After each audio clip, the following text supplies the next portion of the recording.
E diante da repercussão nacional e também internacional do surgimento de casos da varíola dos macacos, a Fiocruz produziu em tempo recorde controles positivos para auxiliar no diagnóstico seguro da doença.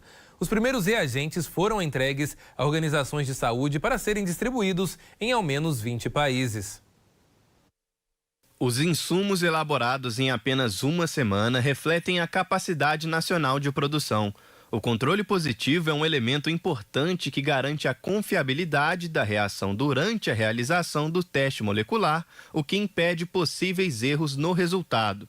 O material é desenvolvido pelo Instituto de Biologia Molecular do Paraná e é destinado ao uso somente em pesquisa sob a responsabilidade dos laboratórios brasileiros e latino-americanos para controle do vírus causador da varíola do macaco. Segundo a Fiocruz, para a produção do insumo contra o novo vírus, foi utilizado matéria-prima e expertise dos pesquisadores, além dos estudos que estão sendo publicados na literatura científica internacional. De acordo com a Fundação, a ação estratégica foi iniciada com um aprendizado vivenciado na emergência da Covid-19.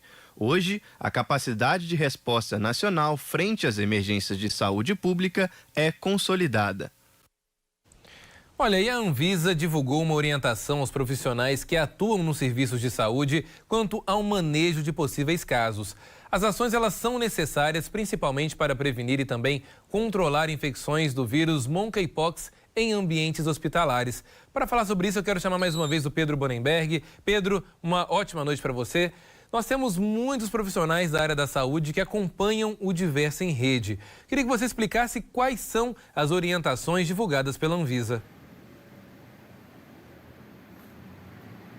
Pois é, Elias, boa noite para você e para quem nos acompanha. São orientações muito importantes, né? Já que nesse primeiro momento, quem está lidando mais diretamente com esses casos aqui no país, no Brasil, são os profissionais da saúde. Olha, Elias, essas orientações, em linhas gerais, vamos trazer com mais detalhes aqui, mas elas estão relacionadas principalmente a distanciamento na hora de fazer o manuseio dos pacientes, também ao uso de equipamentos como máscara, avental, proteção também aos olhos com óculos específicos e também ao descarte, né, também de materiais usados no tratamento das pessoas que estão com suspeita ou confirmação desse vírus, viu, Elias? Também fala esse manual, essas regras falam sobre a questão do diagnóstico, né? Infelizmente, nós não temos um teste tão específico para diagnosticar, é um teste molecular que é feito para fazer a confirmação no país, não é um teste tipo PCR, como é o caso da Covid, por exemplo, ainda não tem, mas existem já sim algumas orientações. Entre elas, a orientação é de que os pacientes eles tenham 1 metro de distância dos profissionais e também entre outros pacientes que possam estar em uma mesma ala, para dar um distanciamento e evitar uma possível contaminação. Essa é uma orientação importante. Outra orientação é sempre que possível que esse paciente suspeito ou com confirmação, Elias, que ele fique em um quarto privativo. Então, um quarto com uma saída de ar específica, em que ele esteja isolado de fato e não corra esse risco de transmissão. Também existe uma orientação, Elias, quanto ao uso de EPIs, aqueles equipamentos de proteção individual. Então, alguns equipamentos que são indicados são a máscara de proteção para esses profissionais da saúde, o avental também usado para proteção contra infecções, contra vírus, contra bactérias. Também é indicado o uso de óculos de proteção, de luvas também para o manuseio desse tipo de paciente, viu, Elias?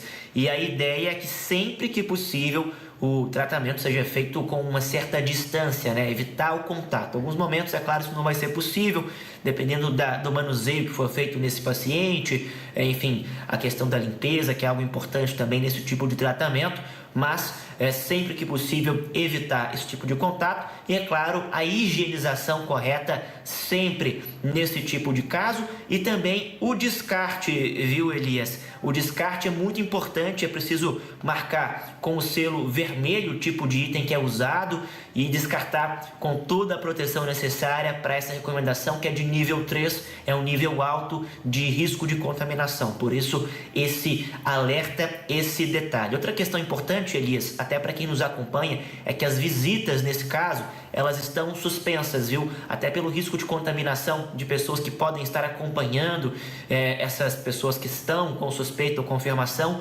Visitas estão suspensas nesse momento, a não ser em casos excepcionais em que a pessoa precise de um acompanhante ali e mesmo assim com distanciamento e com várias barreiras de proteção. Então são essas as linhas gerais e é claro que assim como a Covid, né, Elisa, a gente vai aprendendo ao decorrer do tempo outras barreiras, mas os profissionais são bem treinados e estão com muita experiência, inclusive na barreira de transmissão da Covid, que tem também uma semelhança com a questão da varíola, por isso a gente acredita que nesse momento as pessoas estão preparadas e vão conseguir lidar nos postos de saúde, e centros também com esse novo vírus, Elias. Com certeza, Pedro, todo cuidado é pouco, a gente sabe disso. Então, se você vai viajar, pretende ir a algum aeroporto, pegar alguma aeronave, é preciso, então, ter muito cuidado, lembrar de estar se protegendo. Ou seja, não é apenas a pandemia de Covid-19 que preocupa, mas também esses casos da varíola do macaco. Por isso, todo cuidado realmente é fundamental para a sua saúde, claro, para a família e para todos aqueles também que o acompanham. Pedro, mais uma vez, obrigado pelas informações. Daqui a pouquinho a gente volta a conversar.